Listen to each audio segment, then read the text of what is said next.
This was the first guy I met. In our religion, there's no concept of divorce. My in-laws are very different than my parents. In 5 years of my marriage, I've never gone back to my mom and stayed with them. He was like, listen, you're gonna hate me all your life. Like right from the onset, we were like an unlikely pair. Hello and welcome to Love Handle, a series where we get unfiltered about love and relationship. So our guest today said yes to her now husband within 90 minutes of meeting him and has been happily married for the last 5 years now. Hi Manali, welcome to Love Handle. Hello, pleased to be here. Could you please introduce yourself? I'm Manali. I'm an associate partner here at Athena, prior to which I was an assistant professor in a central university in Delhi. And I've had a doctorate in English literature. And I've been married for 5 years now. I met the guy on day one and said yes to him. Within 90 minutes of meeting him. Was roca-fied within 20-25 days. And it's been my happily ever after. So we'll start from the beginning. Like, how did you meet your husband? I met my husband. It was like a whole arranged setup. And I had my Mausaji who was working in the same firm as him. And this one time I remember he came back home and he was like, I know this guy in office and he's like a perfect match for you because both of us are teetotalers. He's like, both of you just don't drink at all. I don't think both of you have any social life. And when I look at him, he's so calm and composed. And I was taking it mostly as an attack. I was like, I don't have a social life. I don't drink. Like, I'm not good enough. And I was like, are you sure like he's a good fit for me? And we just kind of brushed it under the carpet and then later I was back in the university preparing for like really important exam the next day that was going to determine whether I'll get an entry into PhD or not. And my mom called me like late night and she was like, you know what, there's this guy that somebody in the family has recommended. And I was like, Mama, are you serious? Like I have this one exam that's going to determine like whether I get into PhD or not. And this is the time where we have this conversation. And I just disconnected. And I had like a mini breakdown post that. And 5 minutes after her calling me, I was like, I can meet this guy. Like I think I'm ready. Yeah. And my mom was like, your words, not mine. You're saying yes. And then she put the phone on speaker. I was like, Papa, sun lo. She's saying she can meet. And then my dad was like little taken aback. Like, what? So you had no details about this person? Like who this Nothing. person No is? name. No, I didn't know what this person could have been. A farmer, could have been a scientist. Like my mom was like, we know nothing. Yeah. I think she felt a lot more confident because he was Himachali. I think for my parents that was like really important. I didn't pay any attention to that part at all. And then I had like a Thailand trip that I wanted to go to before everything. I was like really stressed. I was like, I need to kind of take a break. And I was like, once I come back, I'll meet them. So my mom arranged all of this and it was supposed to be like a casual meeting. And in that casual meeting, it was me, my mom, my dad, my dadi, my brother. I'm just wondering why did we not take a dog? And his mom, his dad and him. And I was like, wow, what a casual meeting. And because I knew nothing, so I was just filled and brimming with these questions that I had to ask. And usually I was expected to be like the shy and coy person in an arranged marriage setup, right? I was not that person. I was just sitting in this entire setup and I'm here like, so did you always want to be a CA? And like, where do you work? And he's like, okay, no, hi, hello, nothing. And he's just looking at me. He's like, no. And the moment he said no, that I didn't want to be a CA, but I am a CA, I just got this flashback where my mom was like, okay, tell me what kind of guy do you want? And I was like, I want the person to absolutely love what they do. Like it should have been their first choice. And second thing is, of course, companionship. And we should like get along well. And I'm just looking like my mom did no background check at all. And then our parents were like, why don't you kids just take your own time, speak for like some time. And then they were like, we speak for a few minutes. And both of us went out. And we were just strolling across Cyber Hub and all these conversations, like this was the first guy I met, right? I had no idea. And everybody in my friend circle was 23 to 25 years old.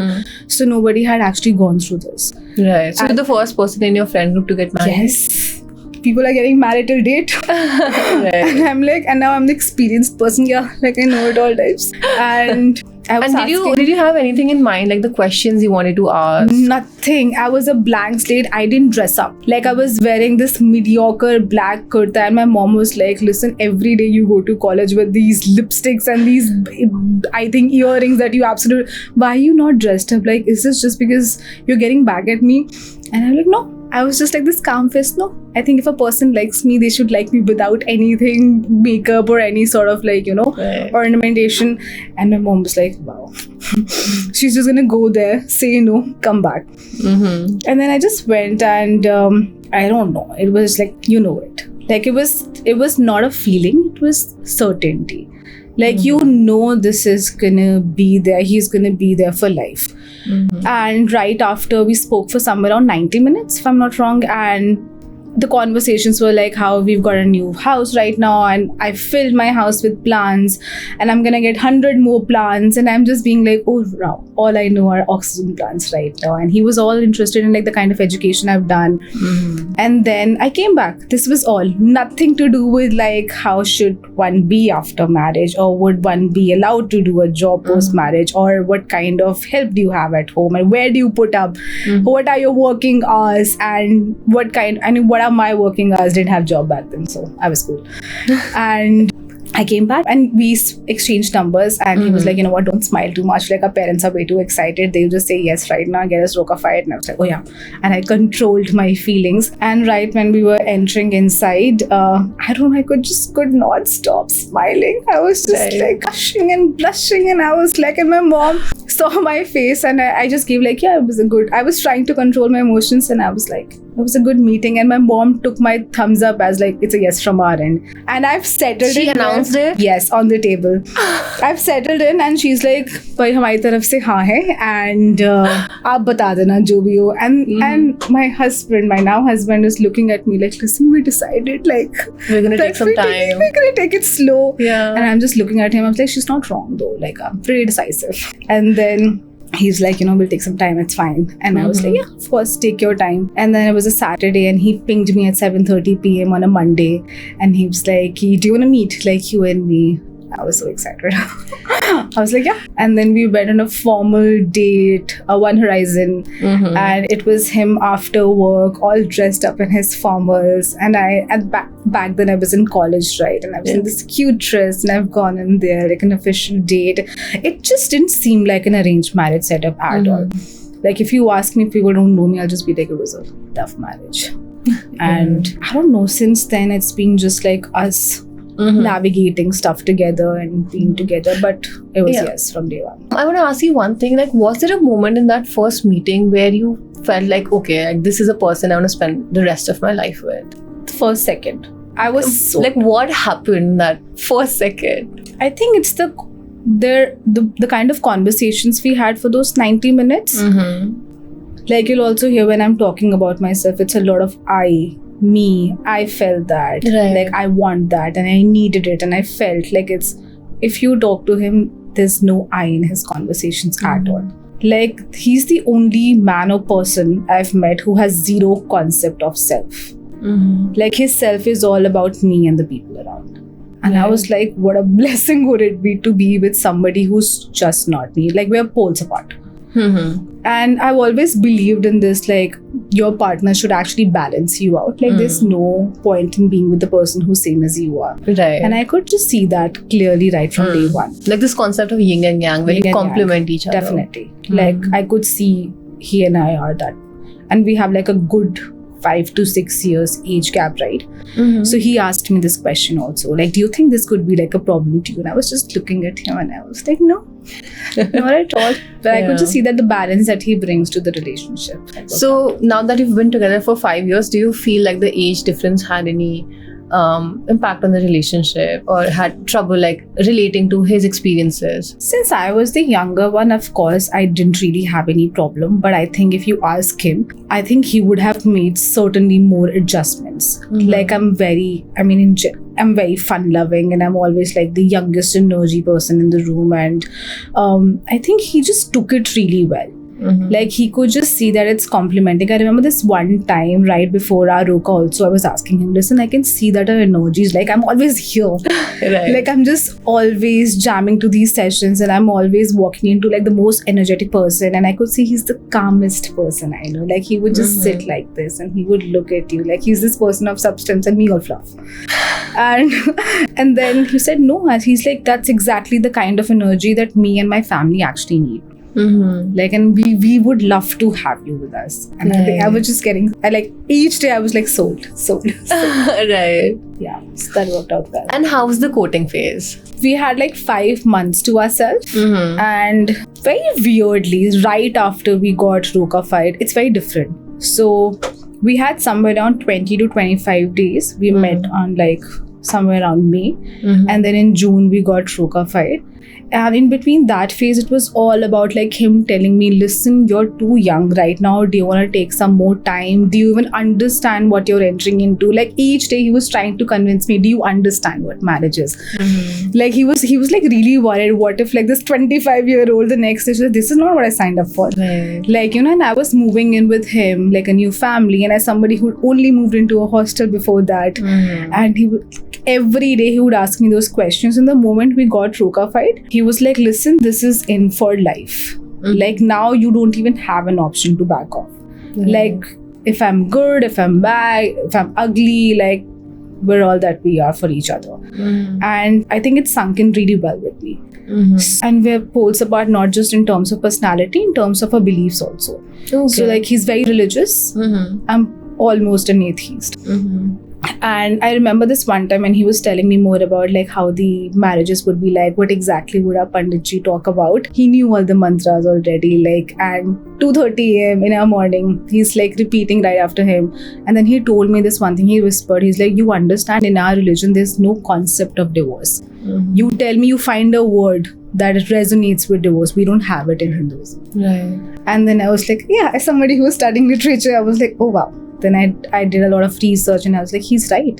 Like in our religion, aapka gotra change ho jata hai, right? And the moment that has happened, like you have agreed to it. It's a contract now. Like if I was to understand, it's more like rationally. And right, those courting periods were all about me being conditioned to understand what you're entering into and what are the parents like. Dating is more of like this honeymoon period. Marriage is all about like a social construct. Like you enter a family. Right. So you're not just marrying one person, you're marrying the entire family. Like be it the sister, be it like the parents, like who are the immediate setup. You'd be living with them. Like, at least in my case, that was the case. And he just like, I don't know, he wove it so beautifully that till date, I've never really had any problem. My courting period was all about understanding what marriage is, what he's like, spending whatever time we get together. Like even the kind of conversations you have, it's very different from somebody you be dating, or you know. Definitely. I think in general, while I was studying also, like my stretch was way too long. I was studying for 8 to 10 years. Bachelor's, master's, MPhil, and then PhD. I was completely lost in education. I had never really showed interest in any other person. And I was really filled with like love. I was like, I want to share it with somebody. So right at that point, he kind of came into my life. Got so lucky. That's amazing. And how was it moving out of your house and living with, you know, a different family, a new family? How was that experience like? It was like I was waiting for it to happen. And I've only seen it with myself. So we got married in October, right? And after like 20 days or something, it was my first Diwali. So I think we were supposed to leave for Europe after that. I came back. I had barely spent like a week at home, and my parents came to, and they were very worried because I would not pick their calls because I would be busy somewhere. And they were like, listen, we've sent our child in there and she's like extremely pampered. What if she's like, my mom, there was like, I want to see her living there. Only then will I feel a lot more satisfied. They walked in, and I remember I had this little toy that I was playing with, and I welcomed them, and my mom walked in and saw the house. Mom was like, it feels like Manali owns the house and others are tenants. And she walked in and she saw this thing. She was like, you know what, I'm gonna sleep peacefully today. And I don't know, like I think it was because of my husband. Like in our courting period also, he would just ask me, listen, we've got this house, right? And like, why don't you go to these markets, whatever furniture you like, whatever like wallpaper you like. Oh, the cutest gesture was, he knew I used to read a lot back then. That's not the case anymore.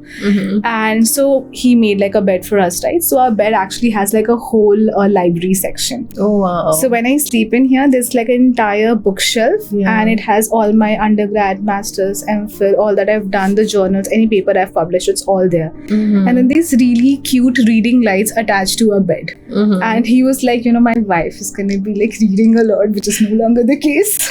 But the gestures really made me like completely fall for him.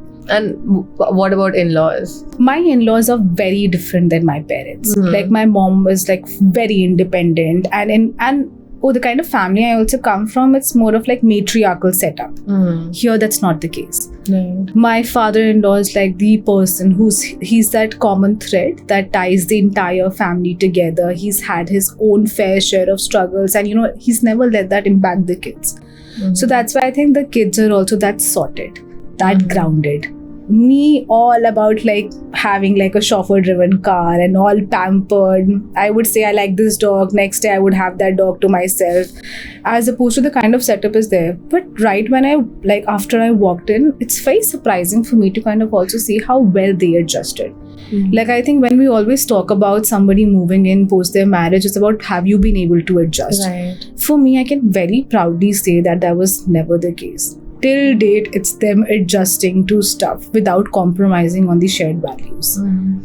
Like they give us a lot of like privacy, which I don't need in the first place, and they just make sure like every single time I go back from the office, like if it's 8:30, I know my father-in-law will be in the balcony. If it's 9, he will be down. And this one time I was in office, it was 10 p.m. I was like, this time he's gonna come to the office. Like he doesn't sleep till I get back home, and he's very conscious and protective of me also. Like if we have a cook and if she's made something which I really like, the entire day he'll tell people, save it for Manali.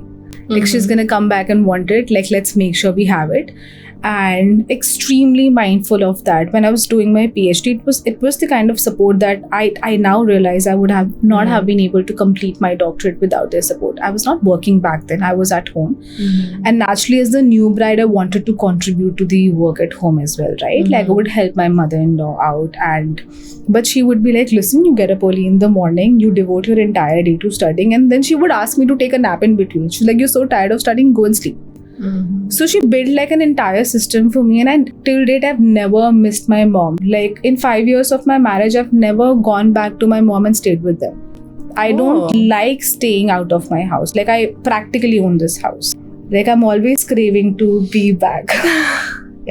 So when you met him, you were studying, and then obviously you did your PhD, you started your job. So there were so many changes in your life. Like how did your family and how did your husband like navigate that situation? So I was an assistant professor before I actually started my PhD, right? Like I had gotten admission. It takes time from the registration period till the time you submit.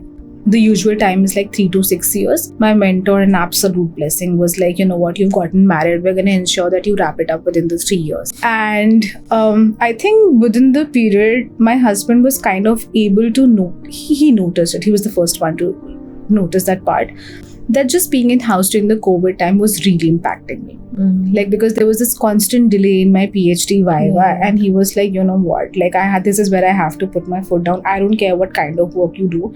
You have to go out and you have to work whatever makes you feel happy. But I want you to step out of the house and understand what working is like. So far, you're 26 and you haven't gotten that kind of exposure. And at this one point of time, I was like, you know what, I'm ready to be a mom. And he was like, listen, you're gonna hate me all your life. And I was at home and I felt like this is a time where I'm really ready. And of course, that feeling, filled with love. I was like, now I want to share it with as many people. And he put his foot down and he was like, I'm not going to be that person in your life. Like he's always been the wiser one. And I never say it to his face, but yeah. And then that's how I found out about like my now current role. And I stumbled upon it, and since then I've not looked back. And I absolutely love what I do. Like I thrive in it, and I love doing that bit of research, and I'm excelling in it. And all thanks to him. Like so far, like now till date, I've never really asked anybody for any sort of dependence, be it financial or emotional, simply because I had people around me supporting in that manner. And PhD was also tough. Like I remember when I was graduating, so they only open up the slot for one person, and I was torn between my dad, my father-in-law, and my husband. because only one person could go and support, and I asked my father-in-law because he's been like the biggest supporter. I know how biased he is towards me. And then my husband was kind of hurt. He's like, what? Not me? And then he said, no, take your husband. I remember at that point of time, like we had the chief minister giving me my doctorate, and he was the most proud, like the proudest husband that could be out there. Like I saw him seeing me on the big screen every single time when I'm working also. Like when I get this whatever promotion email, whatever, like an ounce of appreciation, and my husband is like he's just gloating, like I told you, like you're made for it kind of thing. So but I've never really had any problem like adjusting, be it my PhD or the kind of work schedule I have. Like my average working hours by choice are 12 hours 7 minutes. Like that's because I absolutely love it, and he's never made like a fuss out of it. Nobody at home has ever complained that we're not getting the kind of time we do. And it's really motivating. Do you have any shared values with your husband that really like keep you together? Yeah. Like I used to think a lot about us because we were poles apart. Like right from the onset, we were like an unlikely pair because of how different we are as individuals. But I think right now we've been able to we're not different characters in the same book. We're like co-authors who are actually weaving this very rich narrative of shared values and beliefs and unyielding support. I think our beliefs are more in terms of like companionship.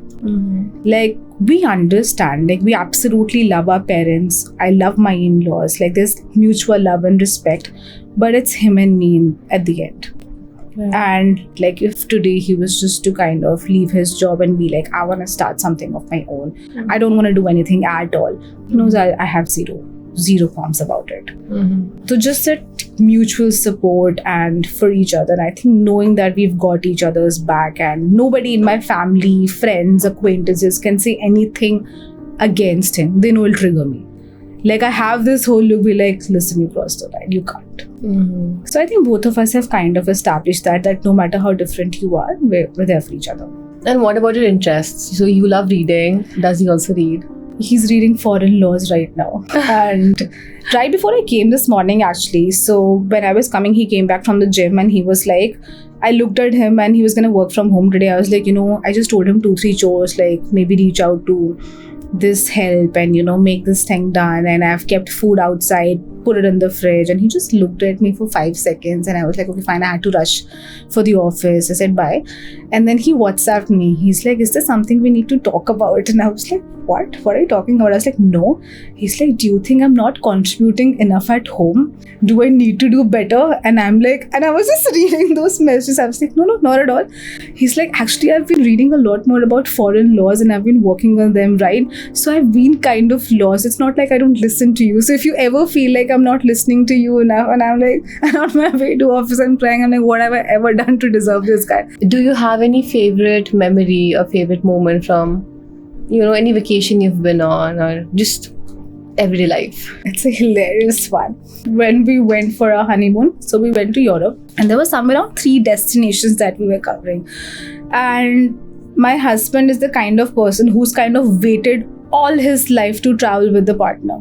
Like he's like, whatever I've not done so far, I'm gonna do it with my partner. And I was somebody who's lived like. So we went in there, and for the past 5 months, I was working on like everything related to our marriage, right? From the venue, the caterers, the DJ, lighting, florist, everything. Like I would speak to them while managing my college also on the side.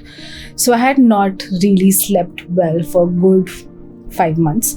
And we kind of flew to Europe right after our marriage. And it was 10 days of me sleeping on a honeymoon, on train, plane, cars, parks, random benches. Like my memory of my honeymoon is me sleeping alone somewhere else. And he was the most patient guy. Like he would just be there. And sometimes like the amount of chips I would like munch on, right? Like this one time I remember I'm lying on a bench. He's just kept some sort of ice cream and chips beside me. He's like, in case you get up and feel, you want to feed yourself also. And he could not believe like this is what his first trip looks like. Post that we've traveled a lot, but that's one memory I don't think he or I can ever forget. Just me on a honeymoon, sleeping anywhere and everywhere. Right. Yeah. Yeah, it must be so tiring. Like once you're done with the wedding, you're so tired and then you're traveling. Yeah. And it is. So I don't recommend it to others. Like take good 20 days and then, really chillax and all. But with me, there was a different case altogether. I had really, really bad migraine before marriage for good 20 years of my life. So I got migraine at the age of like 6. Okay. And I was like a stage 4, and whenever he was meeting people from my college or like peer group, and everybody would like, about her migraine case, right? He was like, I don't know much. Like till date, he doesn't really know what are you supposed to do when I'm getting that kind of migraine attack. And I would not sleep. My average sleep hours would be like 4.5 hours. It would take a lot for me to sleep actually. And right after I got married, till date, I've slept like a baby. I don't know what it is. I don't know who does what. I think it's just the sense of calmness that he brings to my life. Like just having him around, he calls me Nesti Ram. He's like, I'm always, this Nesti means like Alas. Okay. So like I'm like whenever I'll just come and like I'll sleep. Like he would be working during COVID and all that. I would just lie down and he would just see 5, 4, 3, 2, 1 and I'm like asleep. I would sleep for hours and hours. And now I have like such a healthy sleep schedule. I sleep 8.5 hours. And like I don't know what anxiety is now. And before marriage it was just super anxious, not sleeping well. I don't know what he does. I think it's just his presence, but it's a thing. I know it's a thing. Your body knows. Yeah, your body knows. What's your favorite thing about him? It's him. It's the complete package. I think it's just the nonchalantness and the selflessness. Like I think I really love that because I can't relate to it, right? Everything else you feel like you can kind of compensate for. Here I feel no matter what I do, I can't take the eye away from me. I've built it. And here is a person who's achieved everything in life without the concept of self. Do you have a piece of advice for people who are looking for a partner or navigating this space of arranged marriage? I'm very pro arranged marriage. My thing would be like, I don't think there's any point in looking for a person who's same as you. Like even with my friends, I've seen them talking about stuff like, we had nothing common to talk about, which has never been like a problem to me. I feel that's lovely. Like you would have double the matter to talk about. Right. Like you would have so much to unearth and unravel as opposed to others. And also understanding that it's not easy. Like I think for me, I was very clear that at no point will I compromise on the level of feelings that I have. If it's not there, it's not there. If it's there, everything is there. So I think I would just really pass on that advice that you would know when it's there.